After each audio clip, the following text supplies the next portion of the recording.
Hello friends, welcome to our channel chemistry days. बच्चों, हम लोग बात कर रहे थे सॉलिड स्टेट के बारे में। प्रीवियस वीडियो में हमने क्या बताया था, जनरल इंट्रोडक्शन की बात की थी कि सॉलिड क्या होते हैं, क्या क्या प्रॉपर्टीज होती है उनकी। उसके बाद हमने उनका क्लासिफिकेशन किया था। क्लासिफिकेशन में भी आपको थोड़ा सा भी याद है तो हमने आपको ये बताया था कि सॉलिड्स दो टाइप के होते हैं, क्रिस्टलाइन सॉलिड और दूसरे कौन से होते हैं बच्चों, एमॉर्फस सॉलिड्स। दोनों में क्या क्या क्लासिफिकेशंस हैं, क्या क्या आपके डिफरेंसेस हैं, वो अपन बात कर चुके थे। आज बच्चों हम बात करेंगे क्रिस्टलाइन सॉलिड्स के टाइप्स की कि ये कितने टाइप के होते हैं। तो मैं डॉक्टर संगीता गुप्ता, बने रहिए मेरे साथ। चलिए बच्चों, हम शुरू करते हैं। तो नेक्स्ट हेडिंग डाल लीजिए आप, types of the crystalline solids. ठीक है, चलिए देखिए बच्चों, क्रिस्टलाइन सॉलिड की अगर हम बात करें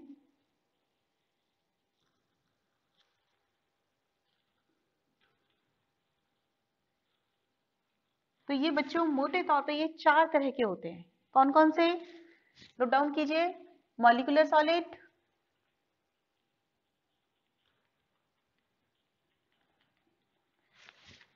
दूसरा नंबर लिखिए आयनिक solid,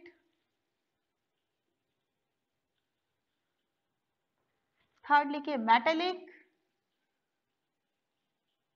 and fourth is the covalent. इनको हम नेटवर्क सॉलिड भी कहते हैं, मेटेलिक वालों को। अब इनमें क्या डिफरेंसेस हैं वो अपन देख लेते हैं।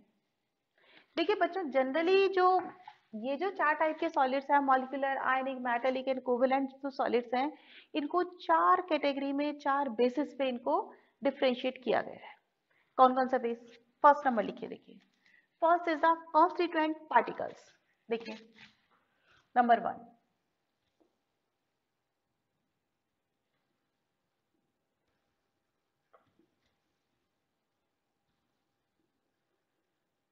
कॉन्स्टिट्यूएंट पार्टिकल्स का मतलब आपका जो पूरा क्रिस्टल सॉलिड है, पूरा सॉलिड है, क्रिस्टल स्ट्रक्चर है, वो किस तरह के पार्टिकल से मिलके बना हुआ होता है। एटम हो सकते हैं, आयन हो सकते हैं, मेटल हो सकते हैं, मॉलिक्यूल हो सकते हैं, क्या है उसके अकॉर्डिंग हमने इसको क्लासिफाई किया है। क्लियर? तो आपके जैसे नाम से समझ में आ रहा है, मॉलिक्यूलर सॉलिड में क्या होएगा, कॉन्स्टिट्यूएंट पार्टिकल्स किसका, यानी कि ये सॉलिड किसका बना हुआ होगा, या तो मॉलिक्यूल्स होंगे या एटम्स होते हैं। ठीक है, तो इसमें आएंगे मॉलिक्यूल्स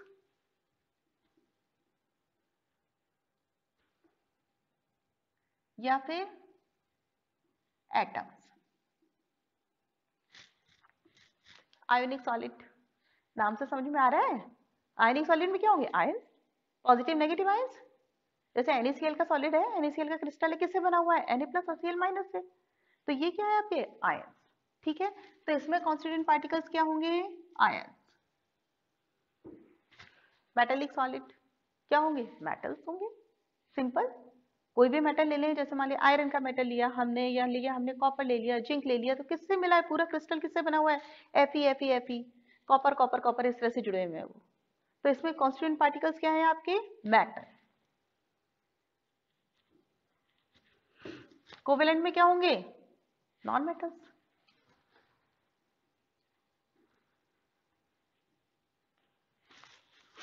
ठीक है, फर्स्ट पार्ट समझ में आ गया। सेकंड, सेकंड देखिए,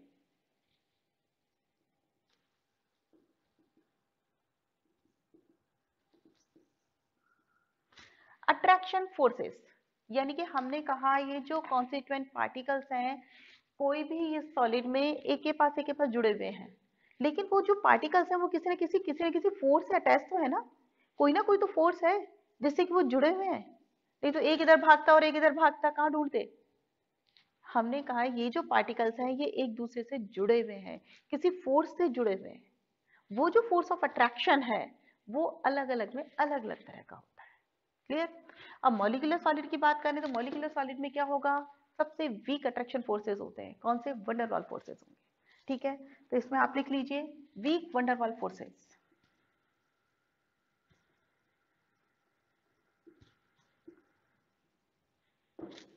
आयनिक में कौन से होंगे बच्चों, आपको अच्छे से पता है, आयंस हैं, पॉजिटिव और नेगेटिव आयन। जैसे NaCl में Na प्लस और Cl माइनस आयन किससे जुड़े होते हैं, इलेक्ट्रोस्टैटिक अट्रैक्शन फोर्स से। स्ट्रॉन्ग होता है ये, ठीक है, इसको हम आयोनिक बॉन्ड भी कहते हैं अपनी लैंग्वेज में, तो आयोनिक बॉन्ड भी लिख सकते हो, इलेक्ट्रोस्टैटिक अट्रैक्शन फोर्स भी लिख सकते हो।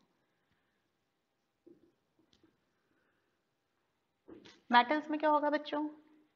मेटल में आपको बहुत अच्छे से जानते हैं, मेटल जो है उसके आउटर मोस्ट पे क्या होते हैं, एक या दो इलेक्ट्रॉन, वैलेंस शेल में इलेक्ट्रॉन्स होते हैं, वो क्या होते हैं, रिमूव हो जाते हैं। वो जो इलेक्ट्रॉन्स है वो चारों तरफ आपके, यानी कि अब आपके मेटल में क्या हो गया, एक तो पॉजिटिव आपका रह गया एटम, पॉजिटिव मेटल, जिसको हमने कहा कर्नल, क्या है, कर्नल कहा था। अब ये एक तो कर्नल रह गया और दूसरा क्या हो गया, इलेक्ट्रॉन्स हो गया। तो पूरे मेटल में क्या होते हैं आपके, इलेक्ट्रॉन का क्लाउड हो जाता है। हम ये कहते हैं एक तरह से इलेक्ट्रॉन का समुद्र हो गया अंदर। इलेक्ट्रॉन इलेक्ट्रॉन, एक मेटल है, एक मेटल की चारों तरफ क्या हो गया, वैलेंस शेल के इलेक्ट्रॉन्स आपके रिमूव हो रहे हैं, वहीं घूम रहे हैं, वो पॉजिटिव रह गया। दूसरा है, दूसरे में भी इसी तरह से, इस तरह से तो कई सारे जुड़े हुए हैं ना, तो कई सारे इलेक्ट्रॉन्स इकट्ठे हो गए, तो पूरा एक इलेक्ट्रॉन्स का क्लाउड हो जाता है। तो पॉजिटिव और नेगेटिव ये आपस में क्या है, जुड़े रहते हैं। इसको क्या कहेंगे हम, मेटलिक बॉन्ड। तो यहाँ क्या आएगा आपका, मेटलिक।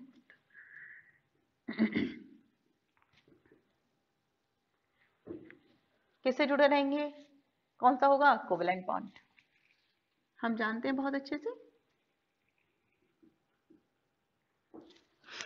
आगे बात समझ में। नंबर थर्ड,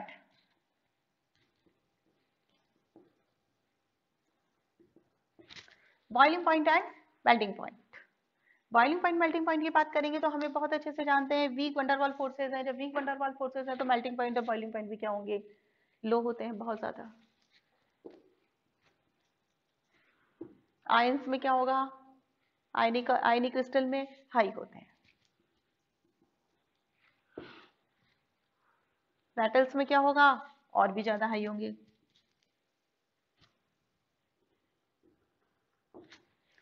कोवेलेंट में एक्सट्रीमली हाई होंगे।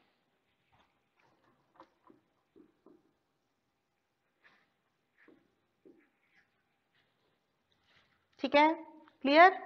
फोर्थ पॉइंट, फोर्थ है कंडक्टिविटी। आपकी कंडक्टिविटी क्या होती है, तो फोर्थ लिख लीजिए आप, कंडक्टिविटी।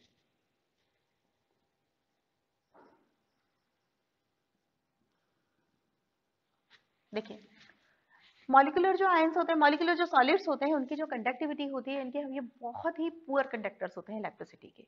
तो यह क्या लिखेंगे, बहुत पुअर, यानी कि यहाँ कंडक्टिविटी बहुत ज्यादा लो होती है। लो लिख दें या पुअर कंडक्टर लिख लो। आयंस में क्या होगा, आयनिक आयनिक सॉलिड्स में हम बहुत अच्छे से जानते हैं, जैसे NaCl है या कोई भी क्रिस्टल है, कोई भी आयनिक सॉलिड है, वो क्या होगा अपनी सॉलिड स्टेट में तो क्या हो गए, ये इंसुलेटर होते हैं। लेकिन अगर हमने इनको पिघला दिया, इनकी जो मॉल्टन स्टेट है, या फिर हमने इनको पानी में घोल दिया, तो डिजोल्व स्टेट जब इनकी आ जाती है, तो ये क्या हो जाएंगे, कंडक्टर ऑफ इलेक्ट्रिसिटी हो जाते हैं। ठीक है, क्यों, क्योंकि आयन सेपरेट हो जाते हैं। जब आयन सेपरेट हो जाएंगे तो क्या होगा, इलेक्ट्रिसिटी का कंडक्शन कर देंगे, सीधी सी बात है। अब जब हमने इनको, जब ये आपके सॉलिड स्टेट में है, जब ये सॉलिड स्टेट में NaCl है, सॉलिड स्टेट में पॉजिटिव और नेगेटिव आयन एक दूसरे से क्या हो गए, बहुत टाइटली बॉन्डेड है, तो आपको इलेक्ट्रिसिटी का कंडक्शन कैसे होगा, हो ही नहीं सकता। लेकिन जब हमने इनको मॉल्टन कर दिया, पिघला दिया, या फिर हमने इनको घोल दिया, तो क्या हुआ, पॉजिटिव और नेगेटिव आयन सेपरेट आउट हो गए, इजीली इलेक्ट्रिसिटी का कंडक्शन हो जाएगा। क्लियर ये बात। तो हम यहाँ क्या लिख सकते हैं, सॉलिड स्टेट में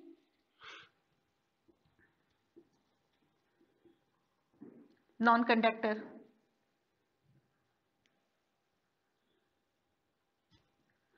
बट मॉल्टन स्टेट और डिसॉल्व स्टेट क्या होंगे, ये कंडक्टर। मेटेलिक सॉलिड बहुत अच्छे से जानते हैं आप लोग, क्या होगा, अब बहुत अच्छे से पता है हमें, एक तो इसमें कर्नल हुआ, यानी कि पॉजिटिव आयन हो गया, और दूसरे क्या, इलेक्ट्रॉन्स का क्लाउड है। जब इलेक्ट्रॉन्स का क्लाउड है तो क्या होगा, इलेक्ट्रिसिटी का कंडक्शन बहुत इजीली हो जाएगा। तो ये बहुत अच्छे कंडक्टर होते हैं, कौन से, मेटल।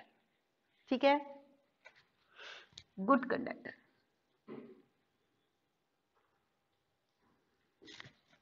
ये क्या होते हैं, अगेन कोवेलेंट, बिल्कुल भी लो होते हैं, बहुत ही पुअर कंडक्टर होते हैं। एग्जाम्पल लिख लें, ठीक है, समझ में आ गया सारा क्लासिफिकेशन।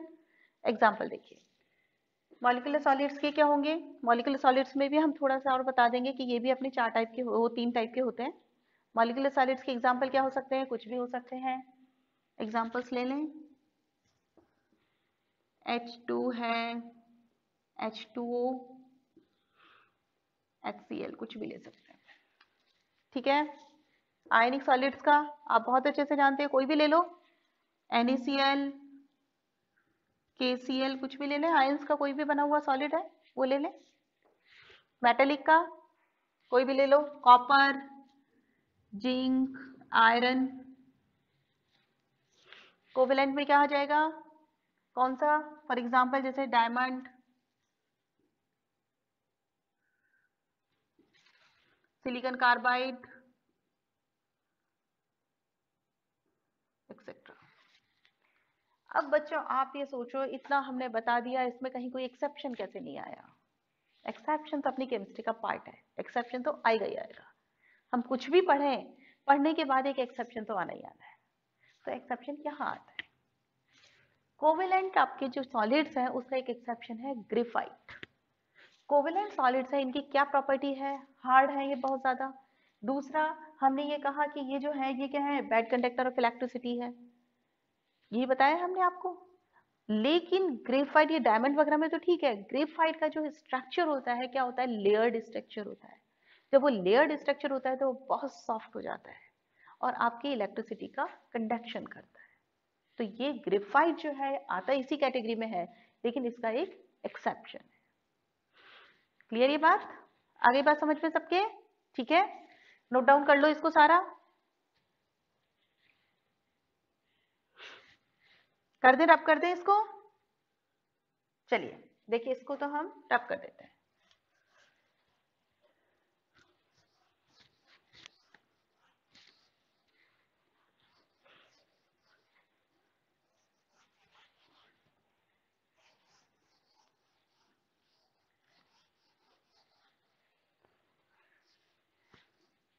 एक बात और है बच्चों कि हमने अभी जैसे बताया क्रिस्टलाइन सॉलिड जो है आपके कितने, 4 टाइप के होते हैं, मॉलिक्यूलर, आयनिक और कौन कौन से, मेटालिक और कोवेलेंट।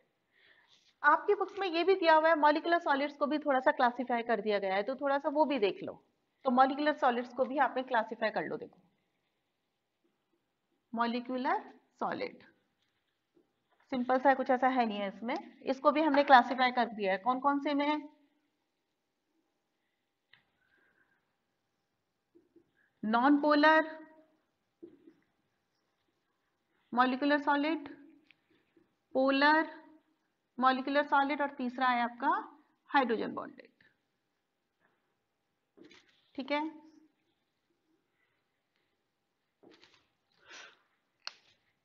नॉन पोलर का मतलब क्या हुआ, मॉलिक्यूलर सॉलिड के बारे में तो अच्छे से जानते हैं अपन। मॉलिक्यूलर सॉलिड का मतलब कॉन्स्टिट्यूएंट पार्टिकल्स क्या होंगे, या तो मॉलिक्यूल होंगे या एटम्स होंगे, ठीक है।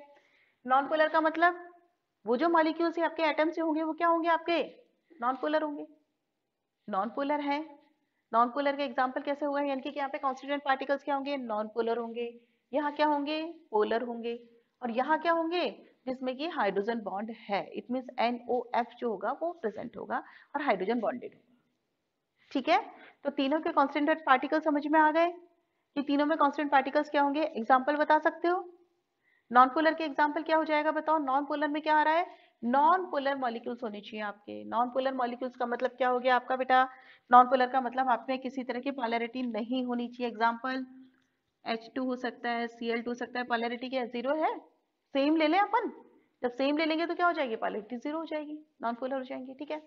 पोलर में क्या हो जाएगा, एग्जाम्पल इसका ले सकते हैं अपन, HCl है, SO2 है, कुछ भी ले लें। हाइड्रोजन बॉन्डेड में क्या हो जाएगा, जिसमें हाइड्रोजन बॉन्डिंग हो, फॉर एग्जाम्पल वाटर ले सकते हैं, ठीक है। तो हमने मॉलिक्यूलर सॉलिड्स को भी 3 कैटेगरी में डिवाइड कर सकते हैं अपन इसको। क्लियर बच्चों, बच्चों आज के लिए इतना ही। आई थिंक बहुत ही सिंपल लेक्चर था आज, तो कुछ ऐसा बताया ही नहीं हमने। क्रिस्टलाइन सॉलिड को केवल हमने इसको डिफरेंशिएट किया है, वो क्रिस्टलाइन सॉलिड को हमने सिर्फ क्लासिफाई किया और कुछ नहीं है। लेकिन ये इसलिए इंपॉर्टेंट है क्योंकि कई बार एग्जाम में आ जाता है, या कई बार इसके 1 वर्ड के क्वेश्चंस बन जाते हैं, छोटे छोटे एग्जाम्पल्स दे दिए जाते हैं। एग्जाम्पल कैसे, एग्जाम्पल ऐसे दे दिए जाते हैं, मान लीजिए आपको एग्जाम्पल दे दिया ग्रेफाइट, या दे दिया आपको डायमंड, और फिर आपको बताया डायमंड किस तरह का आपका किस तरह का सॉलिड है, कौन सा क्रिस्टलाइन सॉलिड है, किस कैटेगरी में आता है, तो कौन सा हुआ आपका, कोवेलेंट सॉलिड हुआ, कोवेलेंट क्रिस्टलाइन सॉलिड हुआ। इस तरह का छोटे छोटे आ जाते हैं आपके, कोई भी एक एग्जांपल दे दिया, मान लीजिए कह दिया कि ग्लास है, ग्लास किस तरह का सॉलिड है, तो आप क्या बताएंगे? ग्लास क्या है आपका? एमॉर्फस सॉलिड है। इसलिए ये चीज इंपॉर्टेंट है। आपको लग तो रहा है कि नहीं ये तो क्या है, बहुत सिंपल सा है, लेकिन इसको ध्यान से समझिए, इस पर छोटे छोटे क्वेश्चन आते हैं। क्लियर बच्चों? ठीक है। एक्चुअली में हमारे जो चैप्टर है वो नेक्स्ट लेक्चर से स्टार्ट होगा, जिसमें हम लैटिस या यूनिट सेल की बात करेंगे। क्लियर बच्चों? अगर आपको समझ में आता है बच्चा तो एज यूजुअल लाइक कीजिए, शेयर कीजिए फ्रेंड्स के साथ और चैनल को सब्सक्राइब कीजिए। Thank you.